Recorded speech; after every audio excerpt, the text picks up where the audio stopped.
طرف سے آپ سب کو سلام۔ سب سے پہلے میں خدا یسوع مسیح کی شکر گزار ہوں، اس کے بعد میں پاسٹر جی کی شکر گزار ہوں کہ وہ نئے نوجوانوں کو آگے بڑھنے کی اپرچونٹی دیتے ہیں۔ جیسا کہ ہماری سیریل چل رہی ہے میموری مینس فلنس، ہمارے لاسٹ سنڈے سرمن کا ٹاپک تھا پھلدار پودے، فروٹفل پلانٹ۔ یوحنا 15 باب اس کی 5 آیت، پیدائش 49 چیپٹر اس کی 22 ورس۔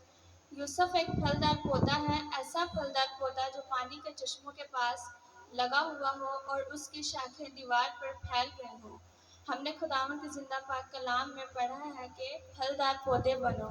جیسا کہ ہم دیکھتے ہیں میرے عزیزوں، خداوند بھی، یوسف بھی غلام بنا اور مصیبت میں بھی رہا، لیکن پھر بھی اس نے خدا کو نہیں چھوڑا اور خدا نے اسے سرفراز کیا اور وہ ایک پھلدار پودا کہلایا۔ مسیح میں قائم، جیسا کہ ہم نے نئے عہد نامے میں پڑھا ہے کہ یسوع مسیح فرماتے ہیں، میں انگور کا درخت ہوں، تم ڈالیاں ہو، جو مجھ میں قائم رہتا ہے وہی پھل لاتا ہے، کیونکہ مجھ سے جدا ہو کر تم کچھ نہیں کر سکتے۔ تو میرے عزیزوں، ہمیں خداوند میں قائم رہنے کی ضرورت ہے۔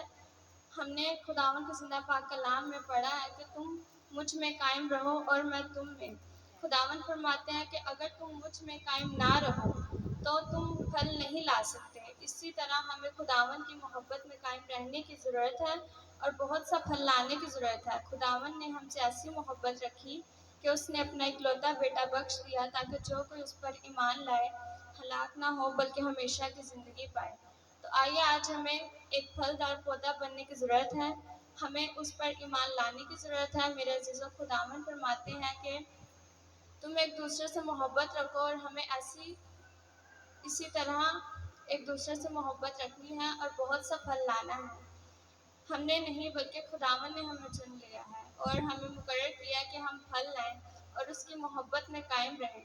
خداوند نے فرمایا کہ میرے باپ سے جو مانگو گے وہ دے گا، اسی لیے ہمیں خداوند سے مانگنے کی ضرورت ہے، ایمان رکھنا چاہیے کہ وہ ہمیں مل گیا ہے۔ جیسا کہ یوسف بھی پھلدار پودا تھا، ہمیں بھی پھلدار پودا بننے کی ضرورت ہے اور خدا میں قائم رہنے کی ضرورت ہے۔ خداوند کے زندہ کلام پڑھے، اس کو سمجھان پر خداوند کی خاص برکت، تو خدا کا شکر ہے۔ اس کلام کی وجہ سے قرآن نظر آتا ہے۔